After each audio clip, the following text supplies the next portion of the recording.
Good morning, everybody. Welcome to the second day of our workshop, Interdisciplinary Research Workshop, FinTech, Finance, Technology and Regulation. I'm very happy to see the new faces today. So we are very happy you joined us. Yesterday was really nice day for us just to get to know each other. You know, we had a nice chance to talk in the groups, to network a little bit. To walk around the city and to network also. So hopefully you are happy about yesterday. And today we will have the day even more interesting because we are having the business representative joining us today. So, but let me first start from our honorable guest today, who is online with us. From the early morning in Cambridge. Good morning, Professor Andrei Kirilenko. We have the keynote lecture by the professor, Andrei Kirilenko. He's Professor of Finance, founding director of the Cambridge Center for Finance, Technology and Regulation, University of Cambridge. Good morning, Professor. Do you hear us? I can hear you very well, and can you hear me? Okay, so thank you very much for joining and looking forward to your lecture. Thank you so much. Thank you for having me. I'd like to also start by thanking the University of Lithuania for opening up its classrooms to Ukrainians, to Lithuanian people for opening up their hearts and their homes to Ukrainians, and Lithuanian Seimas for adopting really powerful political resolutions in support of Ukraine. I'm Ukrainian originally. I'm originally from Mariupol. The city has been destroyed. My mom died there during a siege. It is a pleasure to be here with you. One of the things that happened during this war and during the changes that went on, and I've been told by several people that crypto has saved lives. So there has been some rethinking about this particular technology and these particular types of assets in terms of their social impact. Today, I will talk primarily about the financial aspects of how I and my co-author Sylvia, who is now at UCL, think about crypto assets.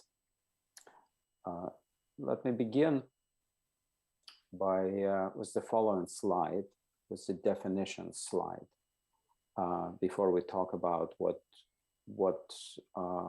will follow. Let's agree first of all on what I would be talking about. So I define a crypto asset as an intangible, in the sense that it does not have a physical form, digital asset whose issuance, sale, or transfer are secured by cryptography. Cryptography, there are typically two cryptographic primitives that go into a crypto asset. One of them a cryptographic hash function, and the other is some sort of asymmetric encryption protocol. In Bitcoin, for example, you have SHA-256 cryptographic hash function. Hash function is what enables the encryption of transactions into blocks and then stringing them together with the hash function of the previous block becoming input into a new block.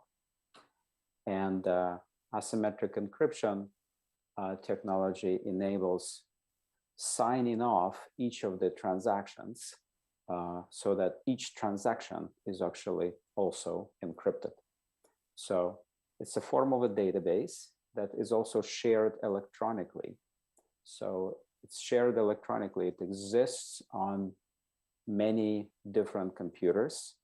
And that way it solves the so-called single point of failure problem. Single point of failure is, of course, a common problem in business, and that, let's say you're running a business, doesn't have to be a financial services business, any business. And you have customers and you have suppliers, and you keep your records of what you're doing on a computer. Something happens to that computer, it crashes or it gets infected, your business is compromised. So one of the ways of dealing with that is storing the data on many computers. But then, of course, you have a problem. How do you synchronize the database that's stored on many computers? It is done through electronic communication and through a variety of consensus algorithms, so that different computers in that distributed database are able to communicate to each other and agree what is the copy that in which is considered the golden record. A particular database for a crypto asset is, of course, just not any data, but a ledger. It's a ledger of issuance, of sale, or transfer of records. So that's what I define as a crypto asset. Another way of saying that is crypto asset is a software. So when we will be talking about optimal investment or something that has to do with finance, where the value comes from, and how this value is transferred over time and across different possibilities, we're talking about software. So we will be talking, so investing in crypto assets would be investing in different types of software. Each one of these crypto assets comes with its own software supported by hardware that's provided by those who adopt this software.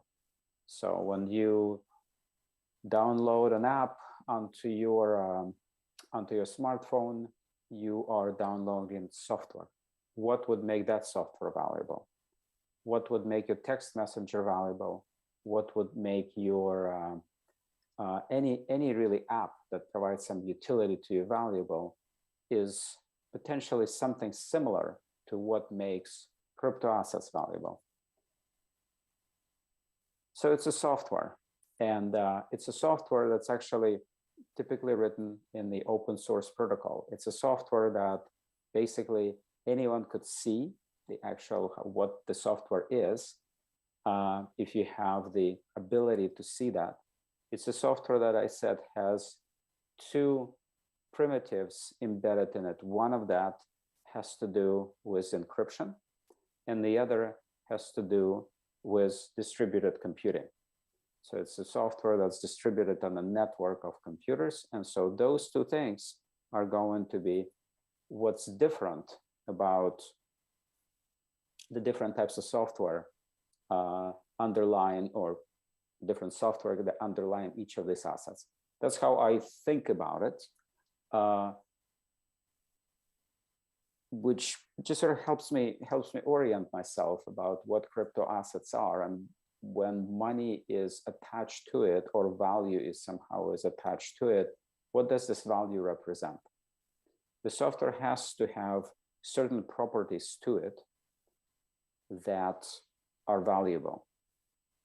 The original software that took the world by storm is Bitcoin. You can see on the lower right part of this quite outdated crypto assets map, but this is the sort of the very good sort of graphical representation of the universe of assets at that point in time is Bitcoin and its variants and its forks.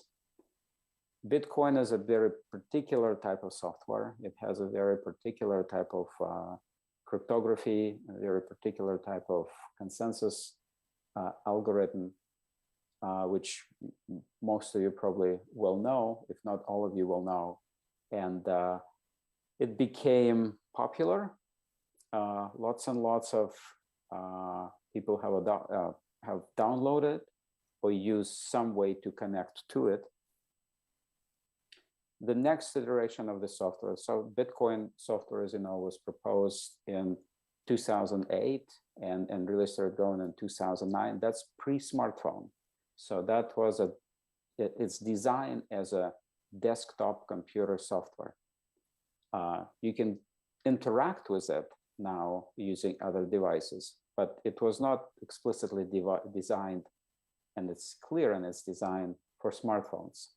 The next iteration of this software came about with Ethereum about 5 years later, which was designed specifically for mobile devices, and designed with a framework of mobile devices in mind, that is smartphones, of course, it's a misnomer. It's a portable computer that you hold. It's not really a phone.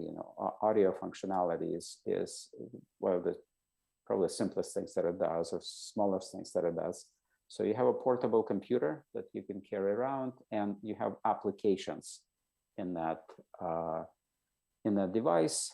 And Ethereum was designed with that in mind, that it's a software that enables its participants to have distributed decentralized application, DApps, right? So you have now applications that work on many devices. So you need to synchronize them now, and underlying it is a token that enables that to happen. Then there were other types of assets that came on board, which I view as variants or changes in two of the aspects of the crypto assets. One is, what is the different cryptographic technology that's being used?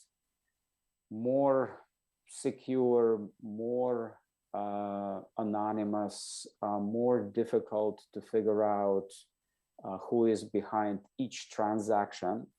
And as these transactions are assembled into blocks, how secure these blocks are when they're being strung together.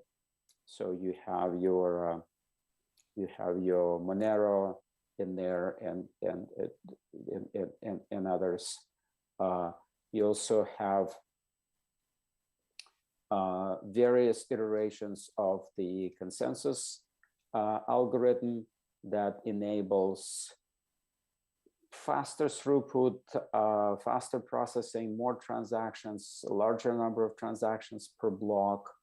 And then you also start having on top of that base layer and the interactive layer over it. So you can also think of that the base layer of it is really this, global payment system.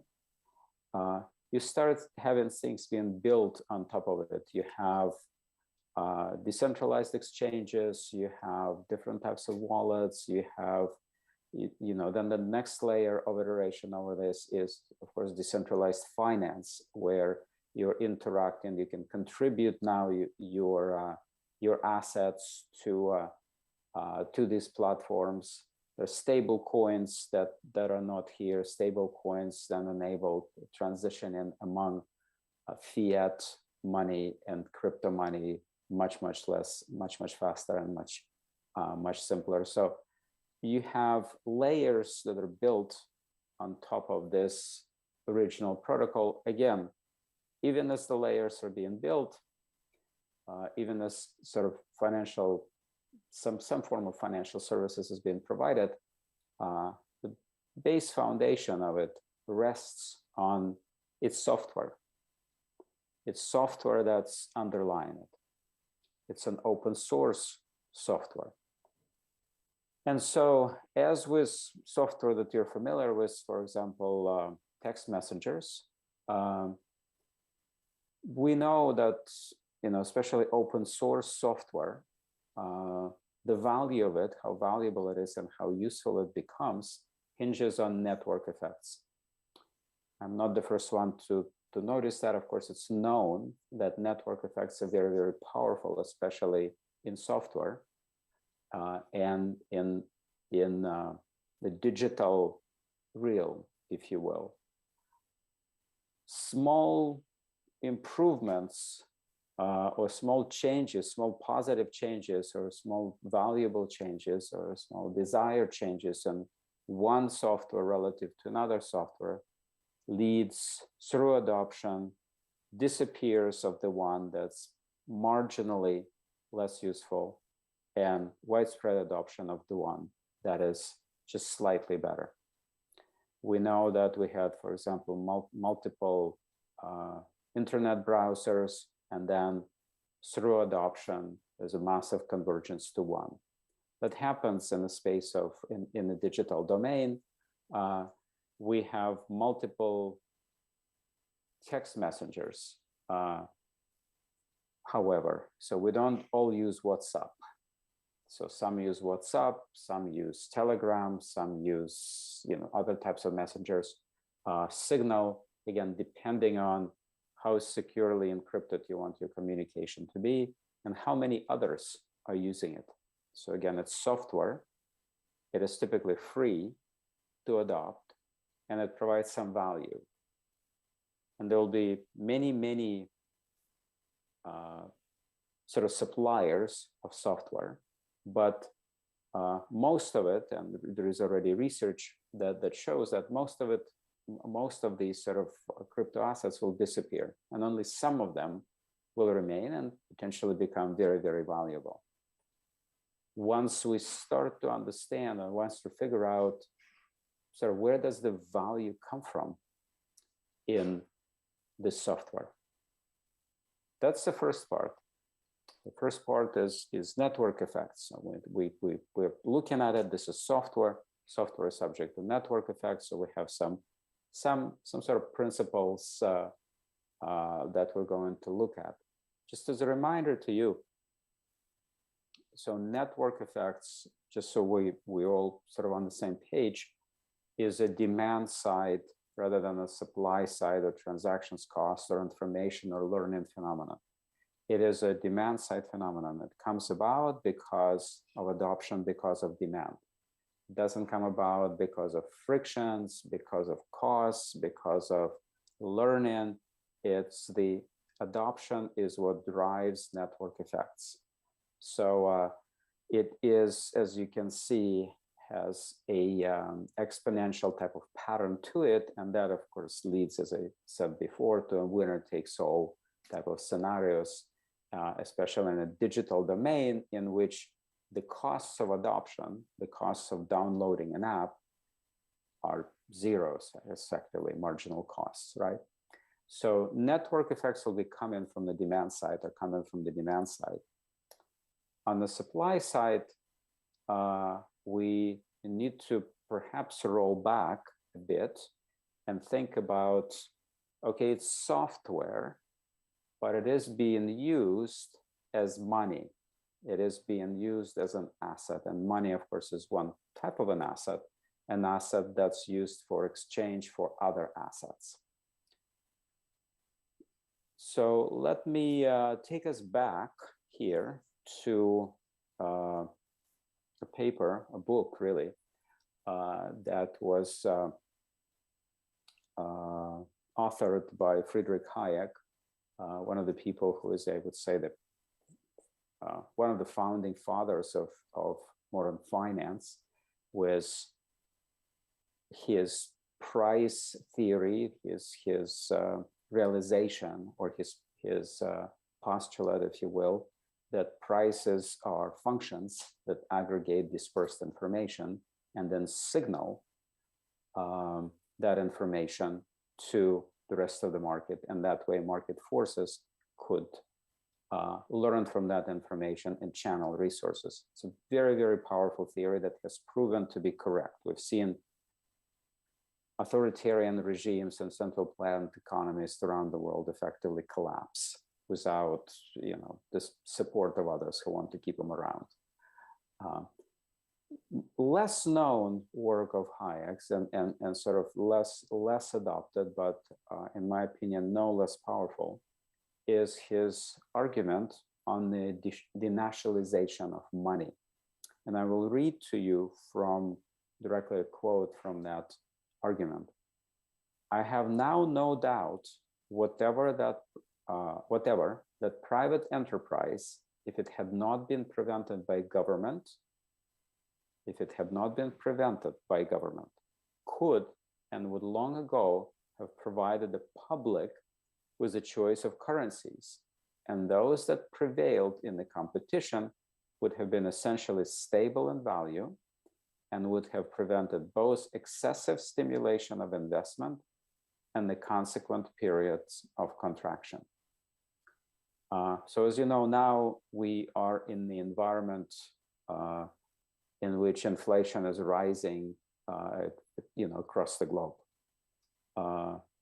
The recent inflation numbers in the US, UK, Europe are at the levels that have not been seen since practically the 1970s.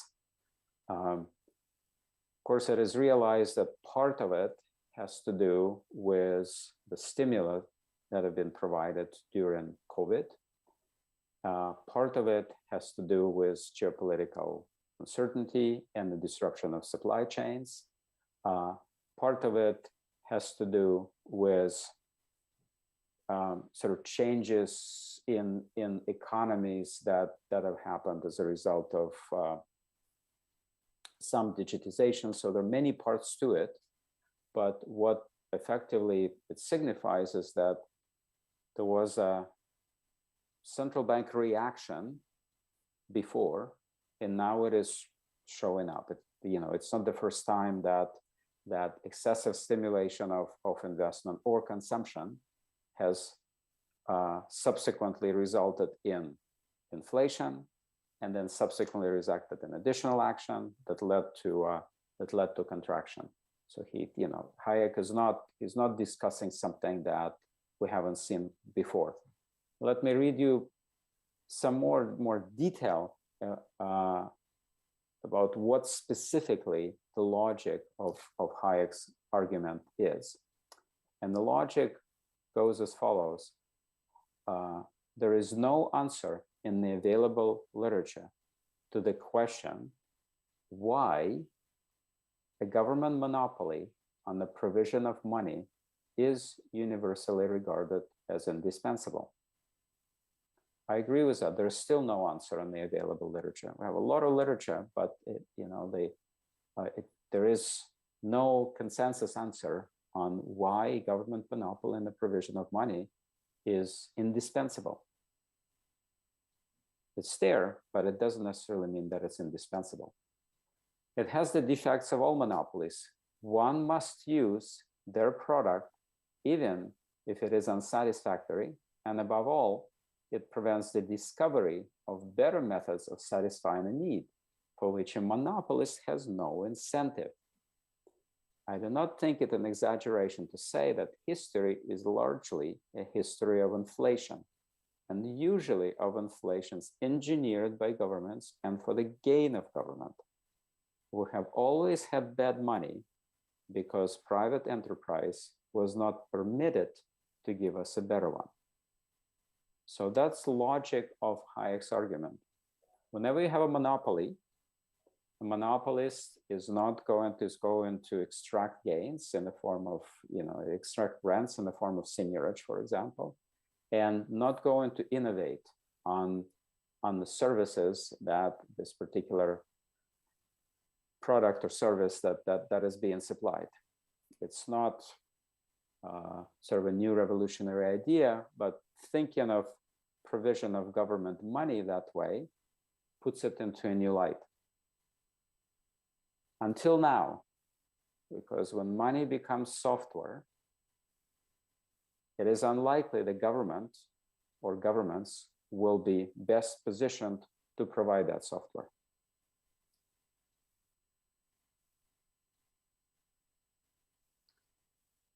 So what we've seen happen is that Bitcoin was proposed in 2008 explicitly, actually, in response to the global financial crisis. It's written into its code. It was in response to government bailouts. It went live in 2009. And what happened after that is that regulators were busy. I was a regulator during and after the global financial crisis. I was at the US Commodity Futures Trading Commission as part of the team that was redesigning the derivatives environment. Regulators were busy. Yes, regulators were extremely busy with the global financial crisis and the European banking crisis that came after that. And really, nobody was really paying much attention to this software money. There were so many other things to deal with. I mean, there were banks collapsing, there were public money being used, economies need to be rescued, all sorts of types of market participants had to be reevaluated. The nature of products, or the types of products and the type of intermediation that's being provided in this markets on a global scale was reevaluated and redesigned. So regulators were busy. So that gave a window opportunity for Bitcoin and then Ethereum to actually adopt it on a wide enough scale. As regulators were busy doing something else, things were happening in the software domain that were not seen as at least threatening. Let's put it this way. I first came across, listened to the founder of Ethereum in about 2015 when it was about to go live, and I personally thought it was in some basement near MIT. I was there at the time, and I personally thought that these people are a religious sect.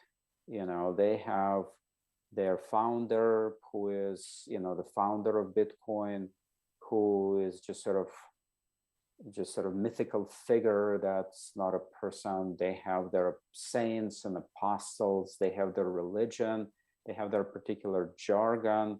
They're all very excited about it. And of course, I'm just coming as a regulator, former regulator from the global financial crisis, traumatized by it. I'm looking at these people like, what are you smoking? This is not going anywhere because it's not how things are. I was wrong. Software is powerful, and the adoption of software eventually led to a situation where one of the giants in the software space, Facebook at the time, proposed its own digital currency, Libra, in 2019. That got regulators to react, because that's not just software that's just adopted by some people and then they sort of play around with it. It is a big tech company with billions of users who have already adopted its software. And if they have already adopted its software, providing them with just additional specifications, additional attributes of that software becomes trivial, and they're available on a global scale. So you see here Stefan Ingves, who is one of the most respected central bankers around the world. He's the central bank of Riksbank, Sweden. And he explicitly said that Libra coin, a catalyst for central banks to rethink role. So of course, different countries have their own different roles that they have to rethink. One of the roles that the Swedish central bank was rethinking at the time was the use of notes and coins in circulation. Increasingly, notes and coins were not being used in Sweden. People were using digital means to or other means to pay, and therefore was natural to think of what can be offered. And so work on central bank digital currencies went into overdrive after that. There have been many prototypes created. There's been a lot of talk among central bankers. Libra was the onslaught of central bankers against Libra because they already organized and they were already probably knew just how powerful that software is. You can say has been successful. They killed it. So, and themselves, they started developing central bank digital currencies, which brings me to sort of a bit of an anecdote. Before I was a regulator in the US, there was a period of my time where I worked for the International Monetary Fund. And I work for various parts of the International Monetary Fund that have to do with money. They're being called different things. Monetary and Exchange Affairs Department, International Capital Markets Departments, Monetary and Financial Capital Departments, can't remember. They keep changing names. And originally that department was called Central Banking. And then it wasn't just about central banking, and then it was become about the banking system, and then the monetary system, and then the financial system, as it became evident that how money is created and how money is interrelated and how it moves about has to involve not just what central banks do, but what commercial banks do, how they interact with the rest of the world. And one of the missions that I was in, probably one of the more interesting missions, I was part of a mission, technical assistance mission, that came to Lithuania, to Vilnius, and our job was to put together a blueprint for Lithuania, for the central bank, and to repeg Lithuania currency from the US dollar, to which it was originally pegged, to the euro. So we had to come up with a blueprint of how to go about it. What do you do? And that involved sort of multiple aspects. And I remember working with my colleagues, having an initial meeting with the colleagues at the Central Bank of Lithuania, and trying to explain how we're going to go about it. And the person who was in charge of on the other side, the counterpart was a person trained in mathematics. So he was a former mathematician. He was in charge of the department of the central bank that was tasked with that particular objective. How do you repeg your currency in a way that is trusted, so that the repeg happens and nobody pays attention? That was the goal.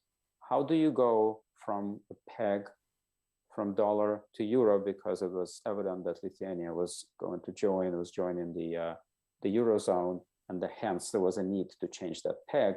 It kind of doesn't make sense to have your currency pegged to the US dollar if you're joining the Eurozone, right? So you have to repeg a bit in advance without losing trust. So we were talking to each other how we're going to go about it. And then we're speaking past each other.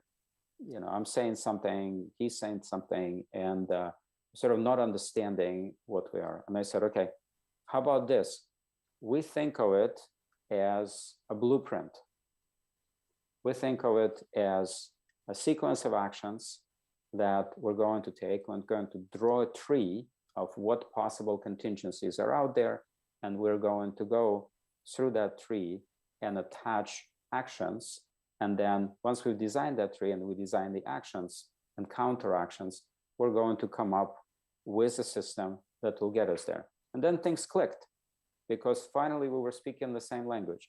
We were speaking the language of math. We're speaking topology. We are now in the, we may not have been in the same topological space, but we're now in isomorphic topological space. So my space and his space could now mesh. And from that point on, things were clear. So similarly here, once you start thinking of this as a software, how can the central bank design an architecture in which you can deploy this software safely, usefully, and in a way that presumably central bank thinks could serve its role and function, whatever that new rethought role is. So we've seen central banks thinking about it and designing these blueprints, if you will, and how they want to go about it. Bank of England has one, the US has one, Ukraine has one, Eurozone has at least one, Canada has one. I've seen them, they are operational, they could be deployed as, they have been deployed as pilots. China has, of course, deployed a very large pilot within itself. They don't call it a digital currency, they call it something else, electronic money and payment system, but it's effectively that. So led central banks to start thinking, okay, if money is software now, or increasingly starts looking like software, how do we think of encrypting the software? How do we think of communicating the software? What does the software do? Who is in charge of changing specifications of the software? How do we coordinate on different types of software? How do we make sure that the software is not just dropped, and so therefore our functionality is impeded? But at the same time, software is amazing because you can program it. You can make programmable money, which is amazing, right? You can all of a sudden start thinking about programming that you can add to the functionality of an asset that was sort of more like a calculator than a computer. Now, once it's in a computer and it has the whole power of math and computer science behind it, you can program it. That's amazing. You can do a lot with it. However, as you're programming that software, as we said, it is known, it has been known that, probably governments are not the best software architects or engineers. So it's unlikely they're going to design something that is best. They may be best for them, or it may serve their mandate that they have. But how do we think sort of more broadly about it? So that brings us to questions. Broadly speaking, so should these crypto entities, those who write, who design, who deploy and operate this software, should they be like traditional firms? How about those who participate in the trading of these sort of attributes that are embedded in the software? Should that be done is the way the trading was done before? And should crypto assets, again, that are software, really be treated like traditional securities? These are sort of big questions. And the answer is yes, maybe. Yes, in principle, digitally native and non-digitally native assets could be thought of as same in terms of the value they provide. Maybe, maybe not. But you can ask yourself a question and again, think of Hayek again. Where does value come from? Why is something valuable? Well, something is valuable because it preserves value over time and in different states of the world, right? Well, where does value of Bitcoin come from? What does it preserve and in what states of the world that was not priced previously by existing securities? We have some theories of it. We don't have a universal theory of value. We don't have consensus on sort of where value of crypto assets comes from. We have some ideas. However, we also know how we typically approach this. We approach this from the point of view of demand and supply. Demand is driven by network effects. We've sort of talked about that, and it seems intuitive, and a number of people in this space, including those who've been in this for a while, agree with that. And economists who are looking at it from the outside also agree with that. So something that has to do with demand. And then we think of, well, who supplies these assets? Should that be only central banks that supply these assets like they do now?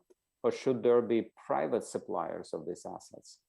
Should we always rely only on software that's supplied by, your sort of Ministry of Digital Transformation or whatever it could be called, Ministry of Digital Assets? Or perhaps that's not necessarily that's going to lead us to, the best designs. And how do we govern successive redesigns of this software? Who is in charge? Who are the core developers? How is it done? How can we monitor them? Because once you have software, of course, it gets outdated, sometimes very quickly. So how does the redesign happen? Who is in charge of it? So I'll show you a framework that Sylvia and I have put together to sort of think about it in the fairly stylized way that gets us to some answers, at least. the way we think about it is that, as I said, we just sort of looked at this software, and we said, well, what are the fundamental primitives that are embedded in it? Well, there are two fundamental primitives, as I decided before. There's some cryptographic technology, and there's some technology to govern it, the distributed computing technology. So you have cryptographic technology coming from us, you have distributed computing technology that governs the consensus algorithm coming from distributed computing. Well, okay, so perhaps this is the way to think about what are the intrinsic features of these different types of software that are called crypto assets. So on the security side, we can say, well, let's just say that there is a continuum of security features that is normalized between 0 and 1, and you go from low security to high security, and of course it symbolizes the cryptographic protocols that are embedded in this. You can have a variety of different types of protocols, but you need to have something to encrypt communication for each transaction, so that each transaction is in some way cryptographically protected. And you also need to have something that strings together blocks at a minimum. You can have additional elements to it. You can have these blocks, once you strung them together, you can encrypt them, you can slice them digitally, you can shred them, you can place them somewhere so that no one could actually, just sort of tinker with them. But at a minute, you will have something on the security sides. On the stability, that's what we call another element of it. You have, it's coming from distributed computing. The decentralization of this type of software, placing it on different computers is solving the problem that is solving is a single point of failure. The one I described to you before, that you don't keep this database with valuable stuff all on one computer, because it could crash, it could be hacked, could be attacked, it could be, the database could be changed by someone who gets into it, or by some hardware error. So it's on many computers. Once it's on many computers, they have to coordinate, they have to communicate to each other and coordinate how does the database go from state A to state B. Computers are state machines. So how do all of these states are synchronized? And you have different ways to synchronize them. You have proof of work, you have proof of stake, you have PBFT. So there are many ways to ensure that even if no one can be trusted on this network, and that's typically the assumption, no node could be considered trustworthy. It's either a zero trust architecture or partial trust architecture. There is still trust stays inside the database because of the way the software is written, because through communication, an answer will appear that either a majority or less than a majority or greater than a majority of participants are going to agree on, and that will create stability. That will make sure that this database doesn't just disappear or change in some very unpredictable way. So these are our metrics. So a way to think of it in the space of in the way financial assets are typically analyzed, or where their value comes from, there's a cross-sectional valuation of assets. You have different stocks, and you put at a point in time in a cross-section, and you say, well, why is a value of Apple now is different from the value of Microsoft now, is different from the value of Google now? What is the difference? How can we value these assets in a cross-section? And we have some theories of how we do that. We teach them to our students how to value assets in a cross-section, depending on the type of asset that we have. And we value stocks one way, we value derivatives another way, we value commodities another way. Stability, I think of as a time series attribute. How well does it hold value, or how much the value could change because again, you're changing states, you're moving over time, you're adding blocks, you're changing states, and how is it stable? How stable is your architecture to make sure that takes place? So we can now have the whole universe of crypto assets and say, okay, so if these are the two stylized attributes, we put stability also on a normalized scale, right? If these are our assets, then these are the fundamental attributes that are going to be valued. These are the valuable attributes, stylized valuable attributes in that software. And we, just broadly thought of how would, for example, different types of assets that are present now, broadly we'll speak. We're in a stylized, more mathematical world now, but for example, central bank digital currencies could be thought of to be designed to be highly secure and highly stable. Stable coins would be designed to be highly stable, but with low security. You can also say that some stable coins become crypto tokens. So not only that they have low security, but they also have low stability. We've just seen a stable coin basically disappearing, becoming so unstable that it's no more, right?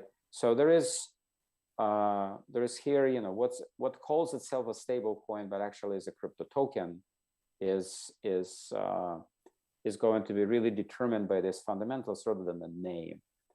Cryptocurrencies, we can think of having high security, but low stability. They could go through periods of boom and bust. So, okay, so we can organize our thoughts on that.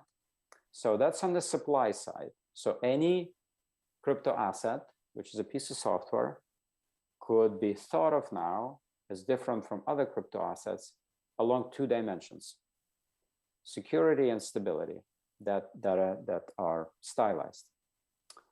The way to sort of think about it in the fiat world, you can think of security is something similar to how paper money is protected from counterfeiting. So you have various attributes that are designed to make it very, very difficult to create, counterfeit money. That's security. Stability, you can think of, and this is the entrance to the building of the Federal Reserve Board in Washington, D.C., is the governance structure, is what determines how stable the value would be of that asset that you're going to pay for other assets. So that's the difference. So one of them has to do, you can see how you can separate the two into the two characteristics that don't bleed into each other, because what you do on the security side is one thing, what you do on the stability side is another. So you can take it now into the attributes of your software. How about demand? We said that demand is probably what's going to drive this. And we say, okay, so how do we model demand? How do we think about demand? And the way we think about demand is we say, well, it's a software, so let's think of it as an app, Let's think of it as demand for these assets actually could be described as embedded inside the architecture of an app, right? So the way we think about it is that there will be investors who will be demanding these different attributes over a digital platform. So this digital platform,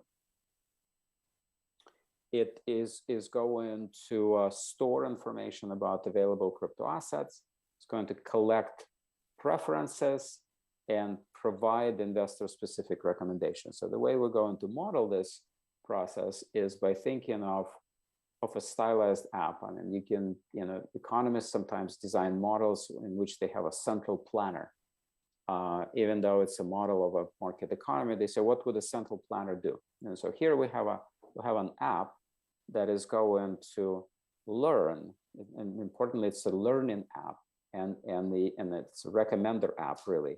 And the way we think about it is sort of similar to recommender apps that like dating apps, for example, a recommender app. So you have the apps that you that you use when you go out and select a movie. That's a recommender app, right? So it's going to provide investor-specific recommendations. So think of it as a layer on top of the supply of crypto assets that's going to incorporate information about demand and make specific recommendations. So the architecture of it, we have a supply of N assets, and they have two different features, security and stability. And then the crypto app would know what these assets are. And then we have market participants, we have K investors, and they have risk preferences towards security, stability, and the return on the portfolio of these assets that they wish to attain. So these are financial investors. They're not interested in it just to play with it. They're interested in it because it could carry value for them from some states to other states. And what the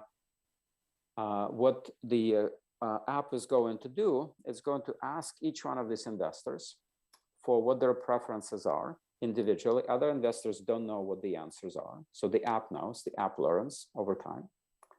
And it's going to recommend to them different crypto assets in pairs. It's going to say, pick this one or that one. Do you want,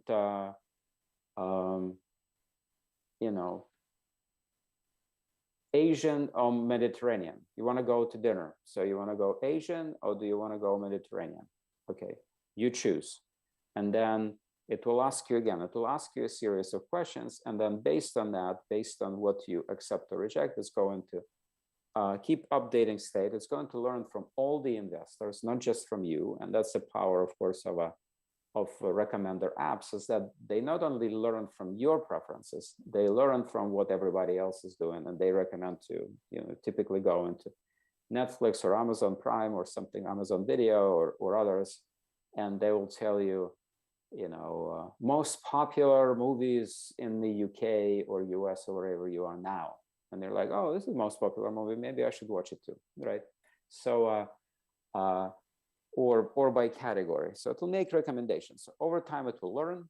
Again, this is our stylized version of how we think the forces within this economy are going to operate.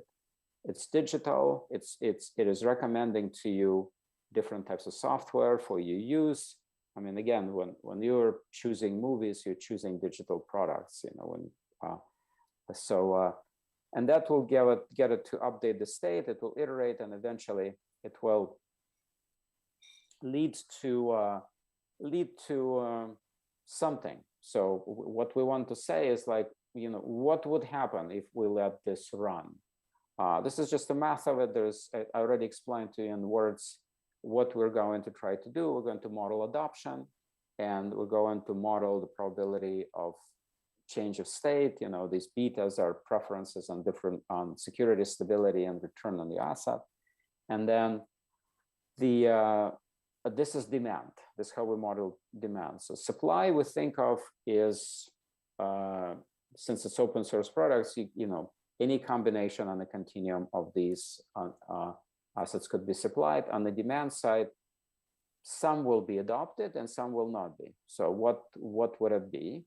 So we will be, the way we're going to get to that adoption is, again, these are financial investors. They're interested in returns, and these returns depend on what others are doing. And as you can see, the change in adoption feeds here into return. If, these are speculative investors and they think, well, if I adopt and others adopt, then the value of it is going to be higher.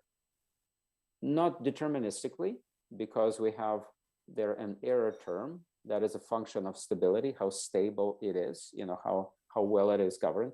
But over time, this is sort of the iterative objective function that investors are solving in terms of expected returns.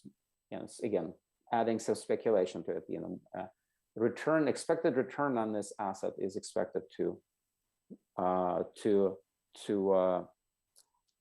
be such that if others adopt, then the value rises. So let me get to this. I am not seeing. Okay, here I am. So here's what we've done. So we've set. I'll play this for you. So we've run some simulations on it, and it is not moving. Let me try to make it move again. It's loading. Anyway, we've run some simulations, and we set all the betas to 1. And we said, okay, if we set all the betas to 1, meaning that the preferences towards security, stability, and return are the same, they're just equal in terms of what investors want. We're going to simulate. For some reason, it's fairly slow. Well, I know for which reason. We're going to simulate. We're going to start with a number of assets, and we're going to run it through the simulation exercise, and we're going to see, do we get any clustering? And what we get is that we get, you can count as 4 or you can count as 3 type of clusters. So you can see that you have expected return on one axis, and then you have probability of not being adopted, so the opposite of being adopted. So the probability of not being adopted is close to 1. That is exactly what that means. If your probability of not being adopted is 0, you're in the sort of central bank digital currency space because it provides other utility. Could be negative, actually. Expected return, for example, on an asset that we could call, for example, that it resembles central bank digital currencies, could be negative because it provides utility for which asset holders are willing to pay. Just like inflation erodes the value of your notes and coins, here it will be value that is actually expected return is negative. So you expect to lose money on this, but it's still being adopted. And then you have assets in the middle that are more like cryptocurrencies, stable coins, and then you have crypto tokens. So you have a separation, and that's what we're trying to address: a separation of different types of assets. We looked at so it's not a cloud of points. It's not like we don't know. We run this mechanism and through adoption, and we still don't know. We have an idea that there will be just a handful of these assets that are going to be winners. They're going to differ by security and stability, by what they provide. And we can change investor preferences, and you can see as you change investor preferences, remember there's beta 1 and beta 2 are their preferences, their loadings on security and stability. You can go from, four different types of assets to 2 different types of assets to even 1. You can see in the middle, it sort of bunches up. You can separate them into 2, where you only have central bank digital currencies and something very, very speculative as crypto tokens. Or you can have everything bunch up together, where it's effectively stable coins, or you can think of that it's some sort of a software layer on top of sort of central bank standard notes and coins. We play then the types of investors and changes in the ecosystem, how the how our recommender app is designed. We get sort of similar results in that we get clustering, which that we even had an actual app built, so you can actually go to cryptomender.com and play with it. You will see how it works. I encourage you to do so. It's learning from others, and it's going to recommend to you, based on your preferences for security and stability, what would be the optimal portfolio for you of crypto assets based on what you're doing and based on what others are adopting. Of course, this is not investment advice. This is just for educational purposes. It's there for you to have a demo. I teach these courses often as demos.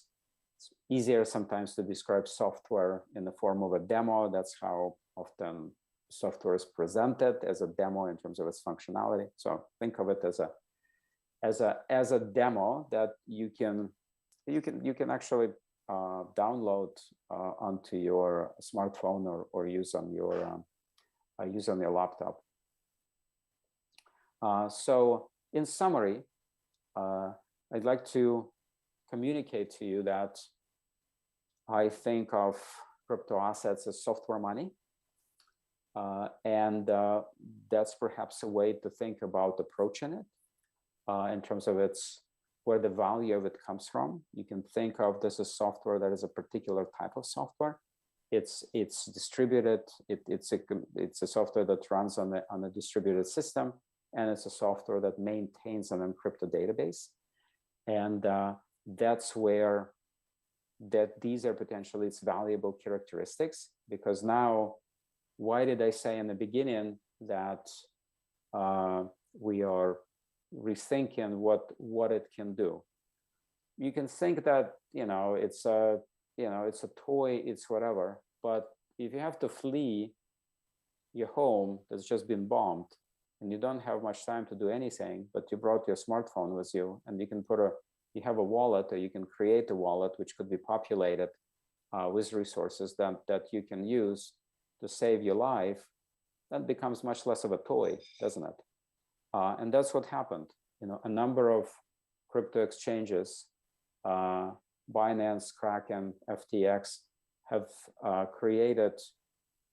populated wallets of displaced Ukrainians with crypto assets, which you can spend on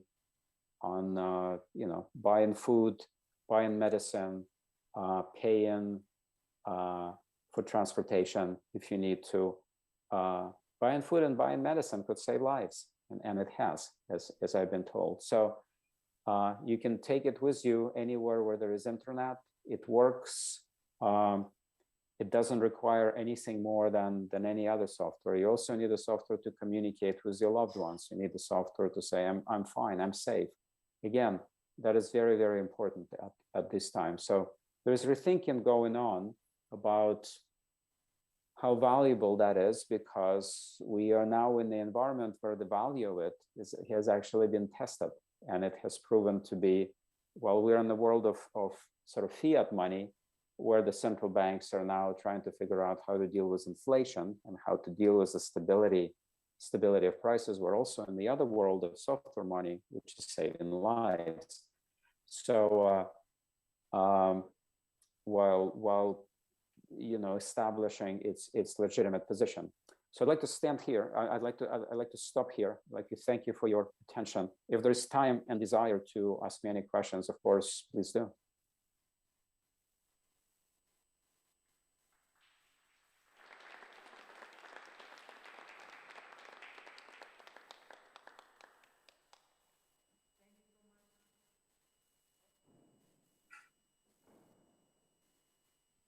Thank you so much, Professor.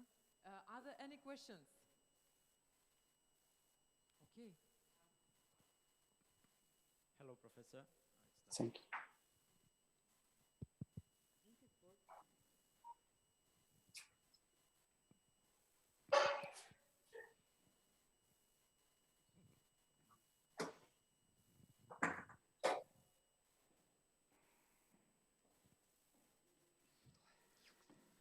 Hello, hello, okay. Thank you so much. It was a break for our microphone. Okay, so I'm taking the microphone to the question. Hello, Professor. Thanks for this nice presentation. I have two questions, if I may. The first one is, I did not understand why stablecoins are considered as low security assets. It's my first question. And the second one concerns the definition of a security feature.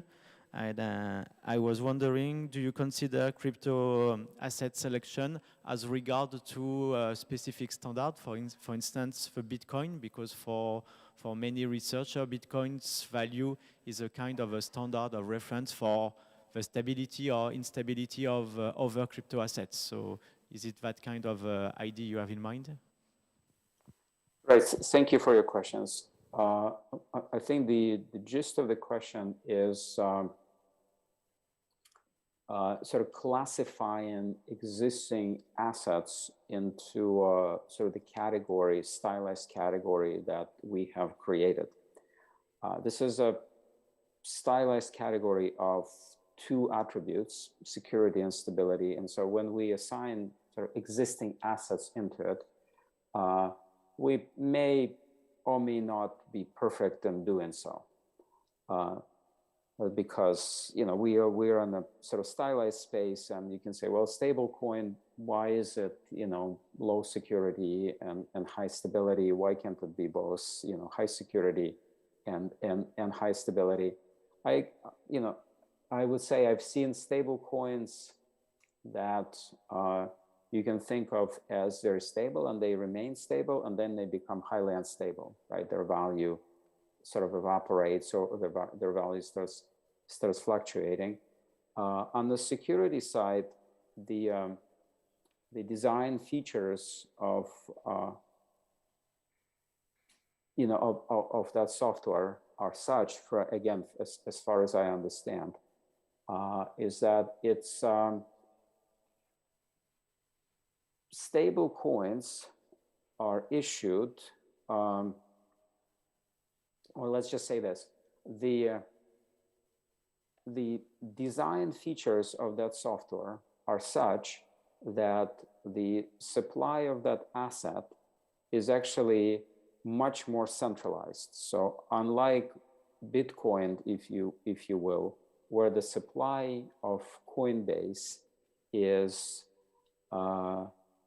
you can say is distributed to miners who provide certain services, and anyone could in principle become a miner and provide the services, solve the cryptographic puzzle, and then the supply is generated. The supply of stable coins, as far as I know, is quite centralized. So there's this issue of having having a database that is now in one place where the decisions are made on how many Tether or Luna to supply are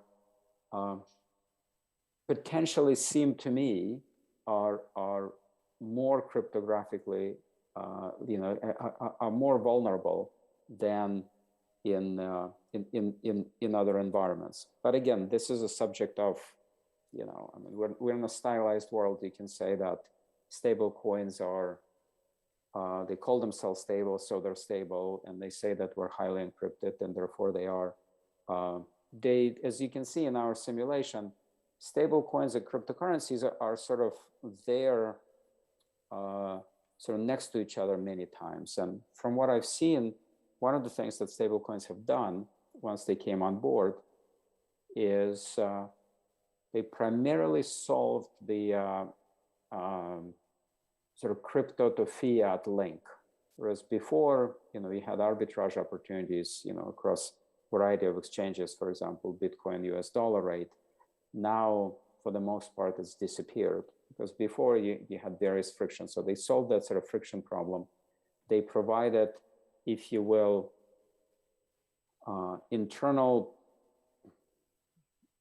sort of, these are, sort of connectors between fiat money and crypto money. How well are they protected? I mean, they sit in wallets. The supply, they sit in a database. The supply is determined by what seems like more or less centralized decisions. So that's why we sort of put them that way. On Bitcoin as sort of the gold standard for it, I would say yes. Bitcoin is definitely a gold standard in the proof of work for the proof of work consensus algorithm. It is, it seems that it is a gold standard in that space. And since we only have effectively two largest assets, which is Bitcoin and Ether, and they're both proof of work as of now, you can say, well, Bitcoin is really the reference. If and when Ethereum Foundation does move to a different consensus algorithm protocol, for example, proof of stake, we will see potentially that one of these assets is going to be priced based on proof of work architecture, and the other asset will be priced based on the proof of stake. And then there may be more of a decoupling, because for now, you will say that, you know, the two major reference assets, if you will, which, by the way, Commodity Futures Trading Commission and Tether, as well, along with them, has designated as commodities. So Bitcoin, Ether, and Tether have all been designated by the US CFTC as commodities, which is very, very interesting development. I don't necessarily disagree with that, especially for Bitcoin, because I call these things assets, right? We'll say these are crypto assets, but no one is liable for Bitcoin. So when people say Bitcoin is like digital gold, I mean, it's a metaphor, but it's not too far-fetched in the sense that, like, you can't take Earth to court and you say, oh, give me more gold or give me less gold, right? You know, why isn't there more gold? I mean, no one is liable for gold. Gold is an asset, but it's no one's liability, right?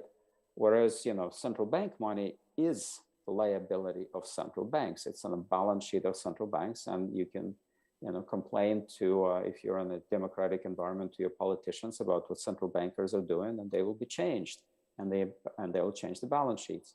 So in that regard, designating them as commodities, designating these sort of software pieces as commodities is an interesting development. I agree with you. It's a reference asset for now, but that's simply because the proof of work has become, not simply, in my opinion, that's because one of the fundamental features that's become so widely adopted is this particular type of consensus. Hopefully I answered your questions, at least somewhat. Sorry about the rambling.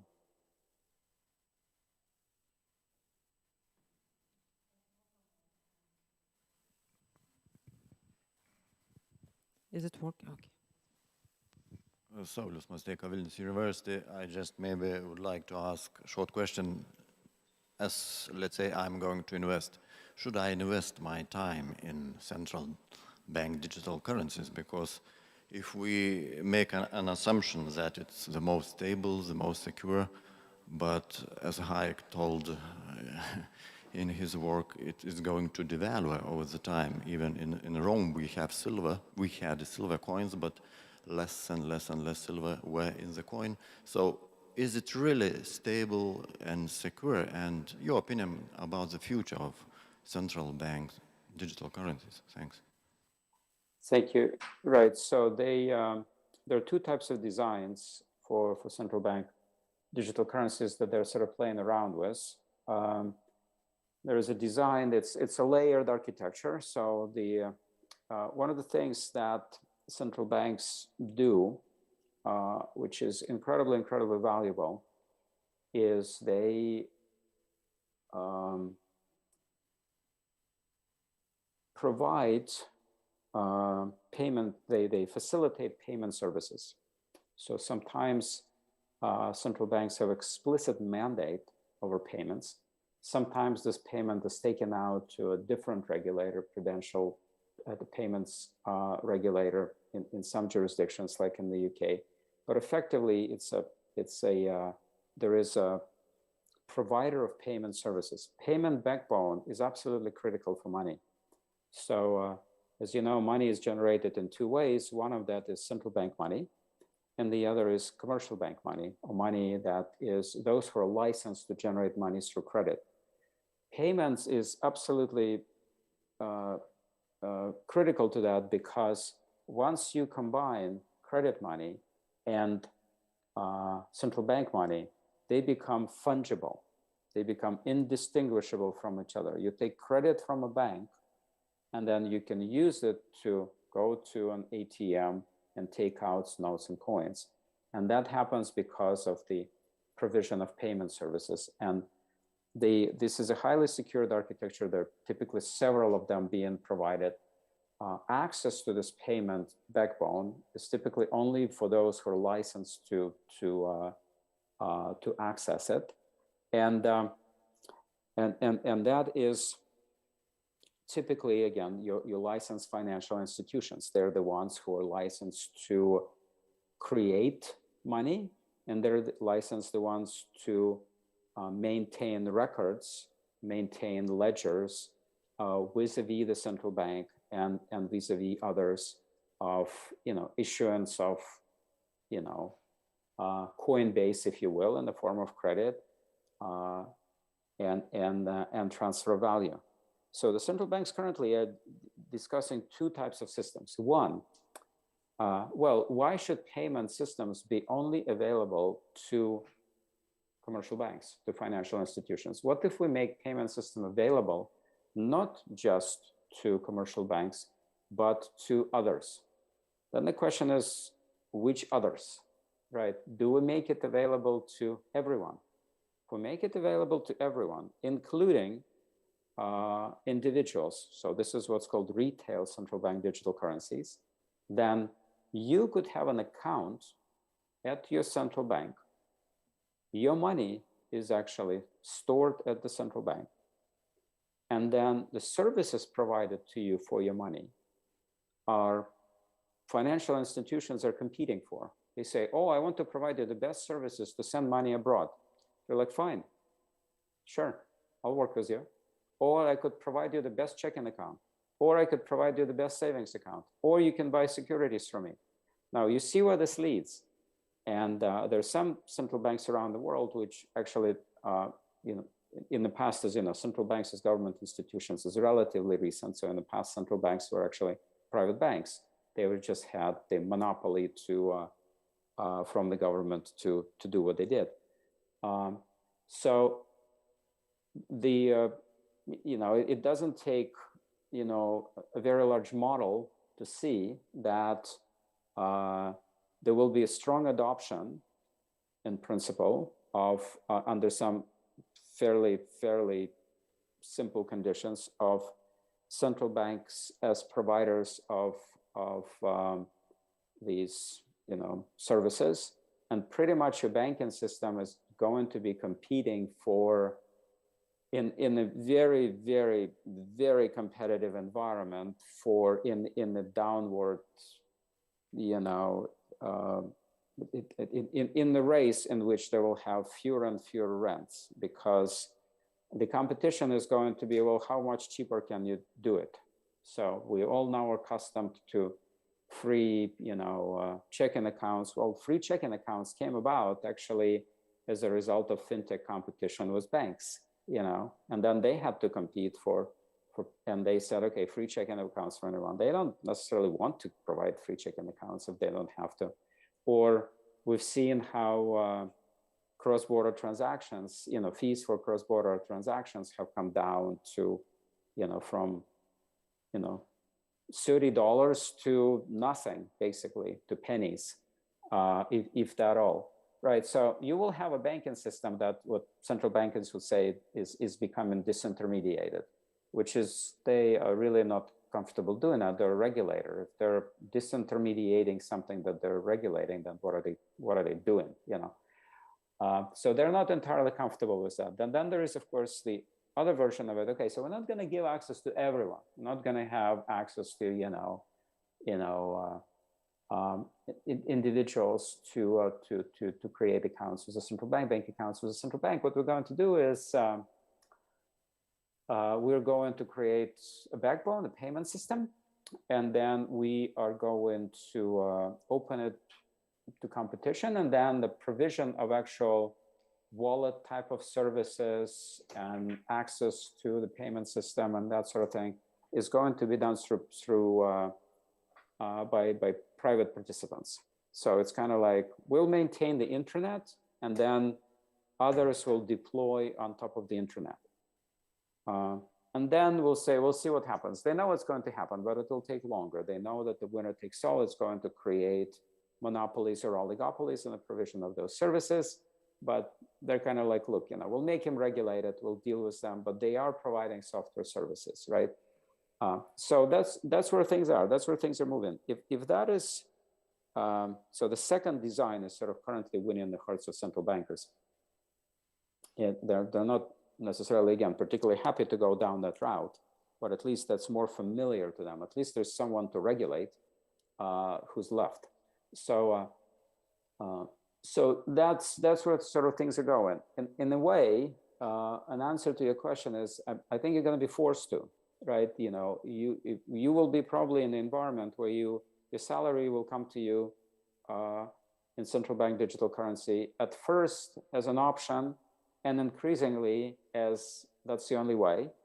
You know, it's probably now being deposited electronically into your account with the bank, and that's, you know, it's going to be deposited into your account with the bank with the central bank money, right? So you'll be told to pay taxes in that form. You'll be told that every time that you're applying for any sort of government service, you have to pay for it in that form. So the government is going to use their monopoly over other elements of what they control to force that choice onto the participants.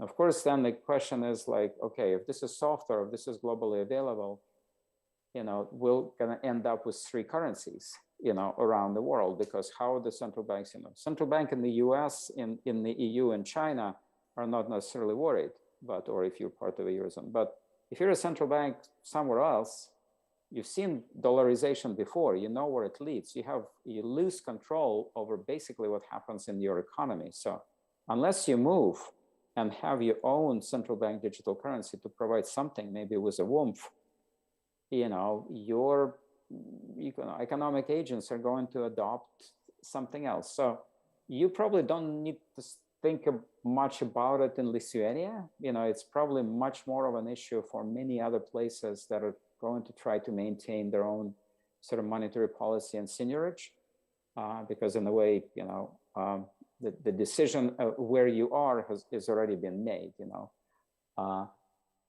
So I think in your case, it's going to be sort of a moot point. You know, it's not going to be an asset, it's just going to be something that's going to be forced upon you. Hope I answered the question in some way.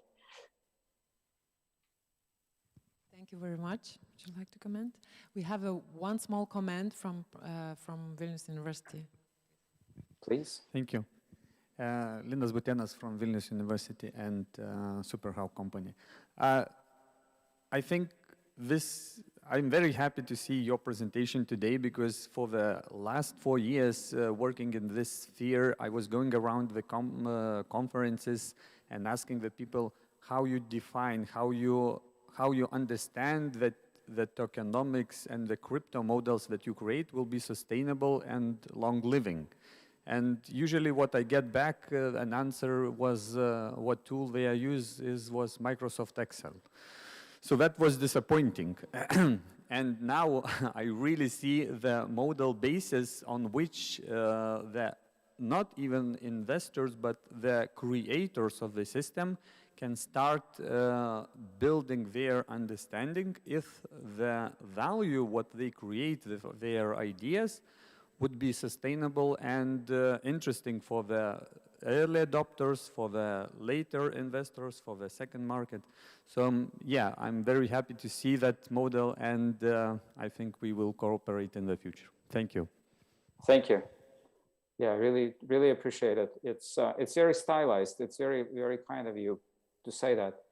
Sylvia and I have been trying to build the simplest possible model that retains sort of the logic, but as you said, moves over, you know, moves beyond sort of like, well, blockchain is kind of like an Excel spreadsheet that's on multiple computers. Well, yeah, but then it's kind of like, why do we need it? So I appreciate that you see that what, you know, that what we're trying to do is resonating with you. Thank you. So thank you very much, Professor, for being with us today and for sharing your thoughts and insights. So we are actually very tight in the time link, you know, and the agenda, so we need to move forward. And one more thing, we are sending all the support from our side to you personally and to Ukraine. So We are with you with all our hearts and our minds. Thank you very much. Thank you. Thank you for having me. Okay. Have a great rest of the conference. Bye-bye.